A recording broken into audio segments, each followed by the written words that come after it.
committed were intended to benefit the common effect.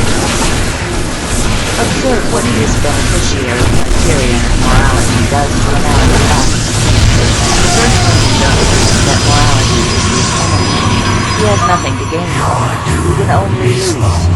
Self-inflicted loss, self-inflicted pain, and the grave, debilitating fall of an incomprehensible grief called himself.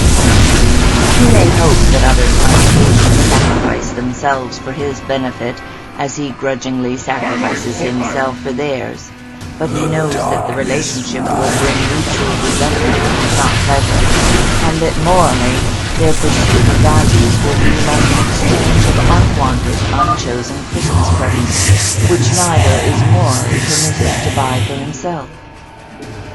Apart from such times as he manages to perform some act of self-sacrifice, he possesses no moral significance.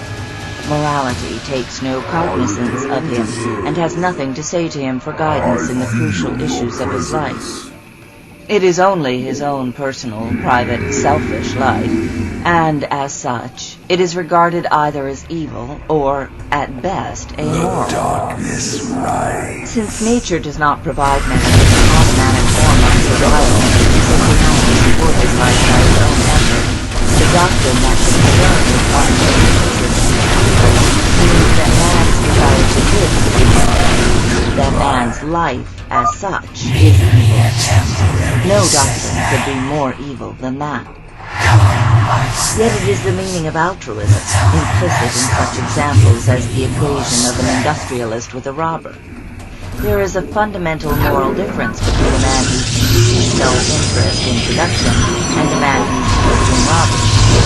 The evil of a robber does not lie in the fact that he pursues his own interests, but in what he regards as to his own interests, not in the fact that he pursues his values, but in what he chose to value. Not in the fact that he wants to live, but in the fact that he wants to live on a subhuman level. See the objectivist ethics. If it is true that what I mean by selfishness is not what is meant conventionally, then this is one of the worst indictments of altruism. It means that altruism permits no concept of a self-respecting, self-supporting man, a man who supports his life by his own effort and neither sacrifices himself nor others. It means that altruism permits no two of men to accept his life and prostitute as victims and parasites, that it permits no concept of a benevolent coexistence among men, that it permits no concept of justice. If you wonder about the reasons behind the ugly mixture of cynicism and guilt in which most men spend their lives, these are the reasons. Cynicism, because they neither practice nor accept the altruist morality. Guilt, because they dare not reject it. To rebel against so devastating an evil, one has to rebel against its basic premise. To redeem both man and morality, it is the concept of selfishness that one has to redeem. The first step is to assert man's right to a moral existence. That is, to recognize his need of a moral code to guide the course and the fulfillment of his own life. For a brief outline on the nature and the validation of a rational morality, see my lecture on the objectivist ethics which follows. The reasons why man needs a moral code will tell you that the purpose of morality is to define man's proper values and interests. That concern with his own interests is the essence of a moral existence, and that man must be the beneficiary of his own moral existence.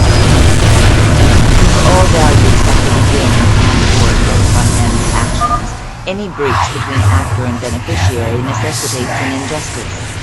The sacrifice of someone to others, of the actor to the non-actor, of the moral to the immoral. Nothing could ever justify such a breach, and no one ever has. The choice of the beneficiary of moral values is merely a preliminary or introductory issue in the field of morality. It is not a substitute for morality, nor a criterion of moral action, as altruism is. Neither is it a moral primary.